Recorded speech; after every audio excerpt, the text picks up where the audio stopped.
The terminal was buzzing with early morning travelers, but all that noise collapsed into a hard, ugly silence when the officer slammed his hand on her boarding pass. "Ma'am, this ticket is fake. Step aside." His voice wasn't just loud, it was performing, drawing eyes, turning her into a spectacle. She stood there clutching her small carry-on, calm but confused, the kind of confused that makes viewers feel their stomach tighten. She had answered every question, shown every document, yet the officers circled her like she was already guilty. Another officer snatched the pass from her fingers. "People like you always try this, don't make this harder." A few passengers slowed down, whispering, filming, judging. The humiliation grew, sharp and public, the kind that leaves a burn. And still, she didn't raise her voice, didn't push back. Just watched them with a quiet, unsettling steadiness, as if he wasn't who they thought he was. Then the officer grabbed her arm. That's when everything changed. She had arrived at the airport before sunrise, long before the crowds, long before the noise. Her clothes were simple, travel-worn, the kind that said she prioritized comfort over appearances. She carried just one bag, neatly packed, nothing extravagant, and even in the rush of security lines, she stepped aside to let an elderly couple go first. The kind of quiet kindness people rarely notice, but always remember. She wasn't rich, she wasn't flashy, she looked like someone who had lived through storms and learned to keep walking anyway. But the officers didn't see any of that. Officer Hale strutted toward her like the floor belonged to him, tall, loud, shoulders wide, a smirk fixed on his face. He didn't ask questions, he issued commands. "Show me the ticket again, and the ID, slowly." Passengers could hear the disrespect in his tone, the deliberate sharpness, the performance of authority. His partner, Officer Briggs, scanned her ID with exaggerated impatience. "This can't be real," he muttered. "No way." She inhaled once, steadying herself, not scared, just tired. "Sir, I already explained." Hale cut her off with a raised hand. "Save it, we know fake confidence when we see it." Fake confidence. He didn't realize how ironic that line would sound later. A small detail caught Briggs' attention, barely noticeable, but there. A leather document holder, worn but high quality, not expensive, but official. A pin on her collar, tiny, silver, almost invisible unless the light hit just right. A tone in her voice, controlled, measured, the way people speak when they're used to being listened to, not dismissed. Clues. But they weren't looking for clues. They were looking for someone to push around. She remained calm, almost unnervingly calm, even as Hale loomed closer. Her silence wasn't submission, it felt like containment, as if she was holding back something the room wasn't ready for. And still, neither officer had the faintest idea who they were provoking. Officer Hale motioned her toward a secondary checkpoint. Not a room, not even a private corner, just a narrow open space where everyone passing by could watch her like a spectacle. "Bag on the table, open it," he barked. She obeyed quietly, placing her single carry-on down. Her hands were steady, but her breathing betrayed a tremor, not from guilt, but from the sting of being treated like she didn't belong. Hale unzipped her bag aggressively, tossing items out one by one. A folded scarf. A thick file of documents. A framed photo wrapped in cloth. He held it up, scoffed, and let it drop carelessly. She flinched, barely, but it was enough. Enough for viewers to feel that lump in their throat. Enough to show her heart wasn't made of steel, just discipline. Passengers slowed down, some stared with pity, some with judgment. A mother whispered, "This is awful," while her teenage son filmed it anyway. Officer Briggs stepped forward, waving her ID like it was a joke. "This badge number isn't even in our local systems. You forged federal credentials too." Micro twist 1, the audience realizes this is bigger than just a ticket misunderstanding. The officers think she's impersonating a government official. She swallowed hard. "Sir, that document is." Stop talking, Hale snapped his fingers in her face. A cold, sharp humiliation sliced through her dignity. Her eyes glistened, but no tear fell. She refused to give them that satisfaction. Briggs checked something on his tablet, frowning. Wait, this birth date looks. Hale grabbed the tablet. It's fake, obviously.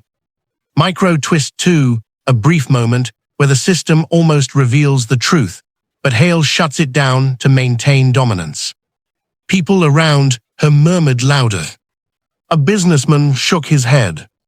Can't believe she thought she could get away with this. The sting hit deep, not from their words, but from how quickly strangers choose sides. Hale leaned in until his shadow covered her. You're lucky we're handling this. Someone else would have cuffed you already. That was her breaking point, not tears, but a quiet, breathless ache. A silent question rising inside her chest. Why is fate so cruel to the ones who stay calm? Why does doing everything right still end in punishment? Then, Micro twist 3, a voice echoed from behind the crowd. Officers, what exactly is the issue here? The crowd parted slightly. A senior airport security supervisor stepped forward, drawn by the commotion. Hale straightened, eager to show off. Caught her with a forged ticket and fake ID, a really bad one. The supervisor glanced at the woman, her steady eyes, her composed posture, the faint glimmer of that tiny silver pin. Something in his expression shifted. Not recognition, but suspicion that Hale had made a very big mistake. And that's when the tension in the air changed, quietly, sharply, like a storm preparing to break. The supervisor stepped closer, eyes narrowing as he inspected her ID again. He didn't touch her, not like Hale had, he simply looked, carefully, respectfully. Ma'am, would you mind telling me your full designation? Hale laughed before she could answer. Designation, sir, she's been pretending to be federal staff, probably memorized some title from a movie. Briggs chuckled, shaking his head. Yeah, wait till HQ hears this story. She inhaled slowly, the first deep breath she'd taken since they trapped her in this mess.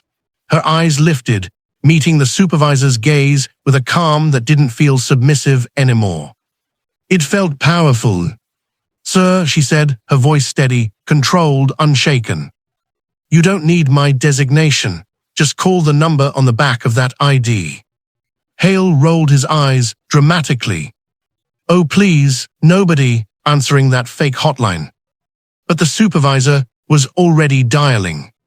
The phone rang once, twice. Then, yes, this is the Office of Federal Judicial Affairs. Who is calling? The supervisor froze. Passengers nearby leaned closer. Briggs' smirk evaporated. The supervisor swallowed. I need to verify a credential. Name, judge. She raised a hand gently. Put it on speaker. He obeyed instantly. A commanding voice filled the space. Judge Daniels is in transit today. If she is with you, treat her with utmost respect. Any interference with her travel is a federal offense. Hale's face drained of color. Briggs stepped back like he'd touched electricity. The crowd went silent. She finally spoke the line that shattered their superiority in one clean, devastating slice. Next time, try speaking to people with respect before you learn who they are. The supervisor straightened. Officers, step away from her, now. Hale didn't move, he couldn't. He stood frozen, humiliated, exposed, crushed under the weight of the truth he never bothered to look for. And for the first time all morning, the audience breathed again, cheering inside as the power flipped without a single act of revenge.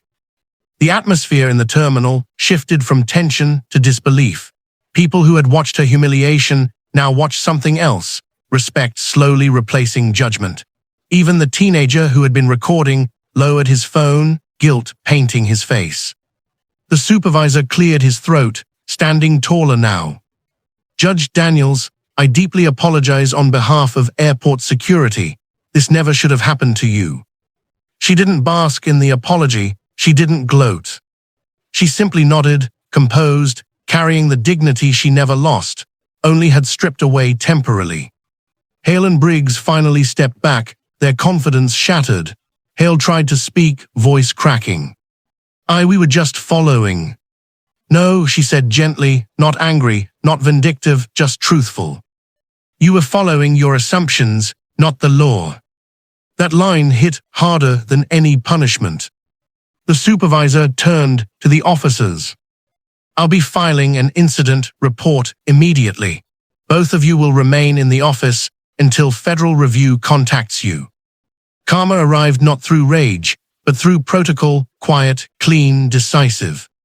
Passengers parted like a path opening for her as she picked up her scattered belongings. A woman whispered, "I'm so sorry you went through that." She offered a soft smile. "Thank you, I'm all right."